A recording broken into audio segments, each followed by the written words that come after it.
আসসালামু আলাইকুম। সবার আগে বাছাই করা ১০টি আন্তর্জাতিক খবর জানিয়ে দেব। প্রথমেই থাকছে শিরোনাম।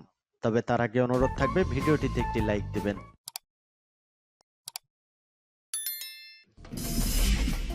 জানিয়ে দিব সর্বশেষ আপডেট আন্তর্জাতিক সংবাদ। শুরুতেই শিরোনাম। ইউরোপের বৃহত্তম পরমাণু স্থাপনায় ব্যর্থ হামলা চালিয়েছে ইউক্রেন, অভিযোগ করেছে রাশিয়া। এদিকে কিউবায় গুপ্তচর ঘাঁটি বানাবে চীন। ইরানের অ্যারোস্পেস ফোর্সের কমান্ডারের বক্তব্য, শত্রুরা হাইব্রিড যুদ্ধের মাধ্যমে ইরানের ক্ষতি করতে চায়। রাশিয়ায় ইরানি ড্রোন তৈরির কারখানা, ভীষণ চিন্তায় আমেরিকা। তুর্কির প্রতিরক্ষা মন্ত্রীর সঙ্গে ইরানের সেনা প্রধানের ফোনালাপ, তুরস্কের সঙ্গে যৌথ সামরিক মহড়া চালানোর আহ্বান জানালো ইরান। সর্বশেষ জানিয়ে দেব, উত্তর পূর্ব ভারতের মণিপুরে ফের জঙ্গি হামলা, সরকারিভাবে মৃতের সংখ্যা ১০৫। এতক্ষণ শুনছিলেন সংবাদ শিরোনাম, এবারে বিস্তারিত। আজকের সংবাদ সম্পর্কে আপনার মূল্যবান মতামত কমেন্ট করে জানিয়ে দিন কোন স্থান থেকে আমাদের সংবাদ শুনছেন এবং দেখছেন। অভিযোগ করেছে রাশিয়া ইউরোপের বৃহত্তম পরমাণু স্থাপনায় ব্যর্থ হামলা চালিয়েছে ইউক্রেন। রাশিয়া অভিযোগ করেছে ইউক্রেনের সেনাবাহিনী ইউরোপের বৃহত্তম পারমাণবিক বিদ্যুৎ উৎপাদন কেন্দ্র ঝাপরিঝিয়ায় একটি ব্যর্থ হামলা চালিয়েছে। ইউক্রেনের এই পরমাণু বিদ্যুৎ কেন্দ্রটি বর্তমানে রাশিয়ার নিয়ন্ত্রণে রয়েছে। রাশিয়ার ইংরেজি ভাষার নিউজ চ্যানেল রাশা টুডে স্থানীয় কর্মকর্তাদের বরাত দিয়ে জানিয়েছে, ঝাপরিঝিয়া পরমাণু বিদ্যুৎ কেন্দ্রে হামলা চালাতে গতকাল ইউক্রেন ৩টি ড্রোন পাঠিয়েছিল, কিন্তু ৩টি ড্রোনই ভূপাতিত করা হয়েছে। ৩টি ড্রোনের একটি ভূপাতিত হওয়ার সময় বিধ্বস্ত হলেও বাকি দুটি অক্ষত অবস্থায় মাটিতে নামানোর দাবি করেছে মস্কো। রাশিয়া ওই হামলাকে পারমাণবিক সন্ত্রাসবাদ বলে অভিহিত করেছে। সাবেক সোভিয়েত ইউনিয়নের শাসনামলে ইউক্রেনের এই পরমাণু স্থাপনাটি নির্মিত হয়। ২০২২ সালের ফেব্রুয়ারি মাসে রাশিয়া ইউক্রেনে বিশেষ সামরিক অভিযান শুরু করার ১ মাস পর ওই বছরের মার্চ মাস থেকে ঝাপরিঝিয়া পরমাণু স্থাপনাটি রাশিয়ার নিয়ন্ত্রণে রয়েছে। রাশিয়ার প্রেসিডেন্ট ভ্লাদিমির পুতিন ইউক্রেনের পূর্বাঞ্চলে রুশ ভাষাভাষী অধ্যুষিত দোনবাস অঞ্চলকে বেশ সামরিকীকরণের লক্ষ্যে ২০২২ সালের ২৪ ফেব্রুয়ারি ইউক্রেনে বিশেষ সামরিক অভিযান শুরু করেন। আমেরিকা ও ইউরোপীয় দেশগুলো এই অভিযানকে পুতিনের ভূমি জবরদখল বলে উল্লেখ করেছে। এসব পশ্চিমা দেশ মস্কোর বিরুদ্ধে কঠোর নিষেধাজ্ঞা আরোপ করেছে। তবে রাশিয়া বলছে, ইউক্রেন মস্কোর এক গুচ্ছ দাবি মেনে নিলে সামরিক অভিযান বন্ধ হবে না। এসব দাবির মধ্যে রয়েছে ইউক্রেনকে এই অঙ্গীকার করতে হবে যে সে কখনোই ন্যাটো জোটে যোগ দেবে না। তবে কিয়েভ এখন পর্যন্ত এই প্রতিশ্রুতি দিতে অস্বীকৃতি জানিয়ে আসছে। কিউবায় গুপ্তচর ঘাঁটি বানাতে চায় চীন। মার্কিন সেনাদের ওপর নজরদারি করতে কিউবায় গুপ্তচর ঘাঁটি বানাবে চীন। এ লক্ষ্যে কিউবার সঙ্গে একটি গোপন চুক্তিতেও পৌঁছেছে এশিয়ার পরাশক্তি এই দেশটি। তাইওয়ান ইস্যু আর সম্প্রতি দক্ষিণ চীন সাগরে যুক্তরাষ্ট্র, জাপান, ফিলিপিন্সের ত্রিদেশীয় মহড়া নিয়ে উত্তেজনা বেড়েছে ওয়াশিংটন বেইজিং এর মধ্যে। এই পরিস্থিতিতেই সম্প্রতি মার্কিন গণমাধ্যম ওয়াল স্ট্রিট জানালো এক প্রতিবেদন জানিয়েছে, কিউবায় গুপ্তচর ঘাঁটি তৈরি করেছে চীন। প্রতিবেদনে বলা হয়, যুক্তরাষ্ট্রের ফ্লোরিডা অঙ্গরাজ্য থেকে মাত্র ১৬০ কিলোমিটার দূরে অবস্থিত দ্বীপ ইলেকট্রনিক্স ইভসড্রপিং স্থাপনা প্রতিষ্ঠার জন্য কিউবার সঙ্গে একটি গোপন চুক্তিতে পৌঁছেছে চীন। এ বিষয়ে গোয়েন্দা তথ্য জানেন এমন এক মার্কিন কর্মকর্তার বরাত দিয়ে সংবাদ মাধ্যমটি জানায়, গুপ্তচর স্থাপনা তৈরি করা গেলে দক্ষিণ পূর্ব যুক্তরাষ্ট্র থেকে ইলেকট্রনিক যোগাযোগ তথ্য সংগ্রহ করার সক্ষমতা চীনের হাতে চলে যাবে। নিরাপত্তা বিশেষজ্ঞরা বলছেন, ওই এলাকায় আগে থেকে যুক্তরাষ্ট্রের বেশ কয়েকটি সামরিক ঘাঁটি রয়েছে।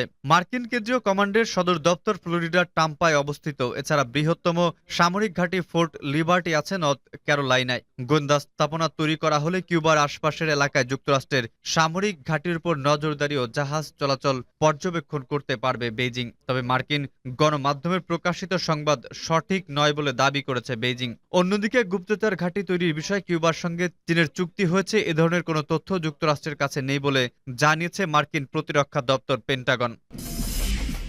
ইরানের অ্যারোস্পেস ফোর্সের কমান্ডারের বক্তব্য, শত্রুরা হাইব্রিড যুদ্ধের মাধ্যমে ইরানের ক্ষতি করতে চায়। ইরানের সেনাবাহিনীর আকাশ প্রতিরক্ষা বিভাগের কমান্ডার ব্রিগেডিয়ার জেনারেল আলীরেজা সাবাহি ফার্দ অভিযোগ করেছেন, তার দেশের শত্রুরা হাইব্রিড যুদ্ধের মাধ্যমে ইরানের ইসলামী শাসন ব্যবস্থাকে দুর্বল করে ফেলার চেষ্টা করছে। তিনি গতকাল শুক্রবার তেহরানে এক বক্তৃতায় আরো বলেন, ইরানি তরুণ সমাজের সৃজনশীল প্রতিভা সম্পর্কে শত্রুরা সম্যক অবহিত।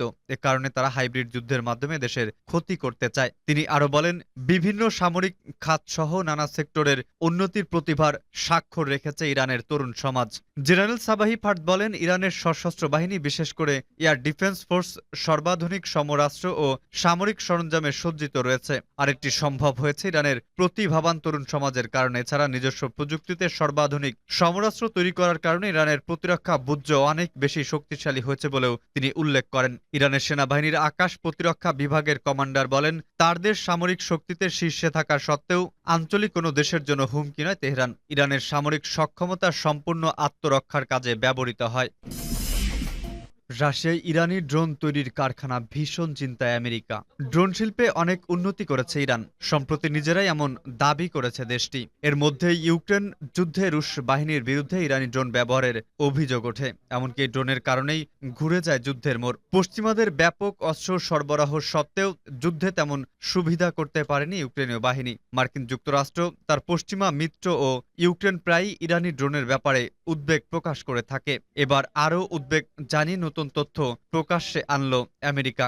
মার্কিন যুক্তরাষ্ট্র জানিয়েছে, রাশিয়া ও ইরানের মধ্যকার সামরিক সহযোগিতার সম্পর্ক আরও গভীর হচ্ছে। ইরান শত শত ড্রোন পাঠিয়েছে রাশিয়ায়, রুশ বাহিনী সেগুলো ইউক্রেন যুদ্ধে ব্যবহার করছে।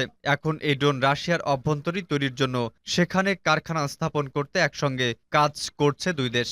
শুক্রবার হোয়াইট হাউসের মুখপাত্র জন কির্বি এক বিবৃতিতে সব কথা বলেন। নতুন তথ্যের ভিত্তিতে হোয়াইট হাউস বলেছে, ইরানের তৈরি হওয়া ড্রোন বা চালকবিহীন উড্ডয়ন যানগুলো কাস্পিয়ান সাগর হয়ে রাশিয়ার জন্য পাঠানো হয়েছে। রুশ বাহিনী সেগুলো ইউক্রেন যুদ্ধে ব্যবহার করছে। জন কির্বি বলেন, সাম্প্রতিক সপ্তাহগুলোয় কিয়েভে হামলা চালাতে এবং ইউক্রেনের জনগণকে ভয় দেখাতে রাশিয়া ইরানের তৈরি ইউএভি ব্যবহার করছে। তিনি আরো বলেন, রাশিয়াতে যেন ইরানি ড্রোন তৈরি করা যায় তা নিশ্চিত করতে তেহরানের সঙ্গে কাজ করছে মস্কো। এ নিয়ে উদ্বেগ তৈরি হয়েছে। তিনি দাবি করেন, একটি ড্রোন কারখানা গড়তে ইরানের কাছ থেকে রাশিয়া প্রয়োজনীয় উপকরণ সংগ্রহ করছে। যুক্তরাষ্ট্রের কাছে এমন তথ্য আছে। রাশিয়ার আলাবুগা বিশেষ অর্থনৈতিক অঞ্চলে ড্রোন উৎপাদনের কারখানাটির তৈরির কথা ভাবছে মস্কো। আগামী বছরের শুরুর দিকে এটি পুরোদমে চালু হতে পারে।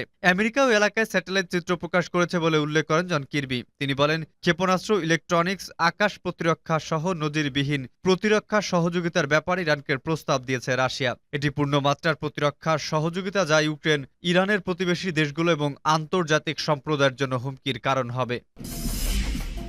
তুর্কির প্রতিরক্ষা মন্ত্রীর সঙ্গে ইরানের সেনা প্রধানের ফোনালাপ। তুরস্কের সঙ্গে যৌথ সামরিক মহড়া চালানোর আহ্বান জানালো ইরান। তুরস্কের সঙ্গে ইরানের যৌথ সামরিক মহড়া চালানোর আহ্বান জানিয়েছেন ইরানের সশস্ত্র বাহিনীর chief of staff major general Mohammad Bagheri. তিনি তুরস্কের নবনিযুক্ত প্রতিরক্ষা মন্ত্রী ইয়াসার গুলেরের সঙ্গে এক টেলিফোনে এ আহ্বান জানান। ইরানের সেনা প্রধান বলেন, তার দেশ ও তুরস্ক ভালো ও কৌশলগত প্রতিবেশী। তিনি আরো বলেন, দুদেশের দীর্ঘ সীমান্তের নিরাপত্তা রক্ষার জন্য হলেও তেহরান আঙ্কারা সামরিক সহযোগিতা প্রয়োজন। এ সময় তুরস্কের জাতীয় প্রতিরক্ষা মন্ত্রীকে ইরান সফরের আহ্বান জানান জেনারেল বাকেরি। টেলিফোন আলাপে গুলের বলেন, তুরস্ক ও ইরানের মধ্যে সামরিক সহযোগিতা উভয় দেশের জন্য অত্যন্ত জরুরি। গত ফেব্রুয়ারি মাসে তুরস্কের ভয়াবহ ভূমিকম্প আঘাত হানার পর ইরান তাৎক্ষণিকভাবে দেশটির ক্ষতিগ্রস্ত নাগরিকদের জন্য ত্রাণ সামগ্রী পাঠিয়েছিল। তুরস্ক প্রতিরক্ষা মন্ত্রী গুলের ওই ঘটনা স্মরণ করে তেহরানের প্রতি কৃতজ্ঞতা জানান। উত্তর পূর্ব ভারতের মণিপুরে ফের জঙ্গি হামলা, সরকারিভাবে মৃতের সংখ্যা ১০৫। উত্তর পূর্ব ভারতের মণিপুরে দুই জনজাতির মধ্যে চলতে থাকা হিংসায় কিছুতেই লাগাম দেওয়া যাচ্ছে না। শুক্রবার ৯ জুন দুপুরে চূড়াচাঁদপুর জেলায় ফের হিংসার বলি হয়েছেন তিনজন। তিনজনই কুকি সম্প্রদায়ের মানুষ বলে জানা গিয়েছে। নিহতদের মধ্যে একজন মহিলা, বাকি দুজন মাঝবয়সী পুরুষ। গত মাসের ৩ তারিখ থেকে উত্তর পূর্বের এই পাহাড়ি রাজ্যে শুরু হওয়া অশান্তি কিছুতেই থামছে না। সরকারিভাবে মৃত্যু বেড়ে হলো ১০৫, যদিও বহু মানুষ নিখোঁজ। মনে হচ্ছে নিখোঁজদের অনেকেই বেঁচে নেই। ৩ থেকে ৭ মে পর্যন্ত চলা সংঘর্ষে নিহত অনেকেরই দেহ লোপাট করে দেওয়া হয়েছে। অনেককে জঙ্গলে নিয়ে গিয়ে খুন করা হয়েছে, তাদের দেহের হদিশ নেই। অনেকেই পরিজনের খোঁজ নিয়ে থানায় মিসিং ডায়েরি করেছেন।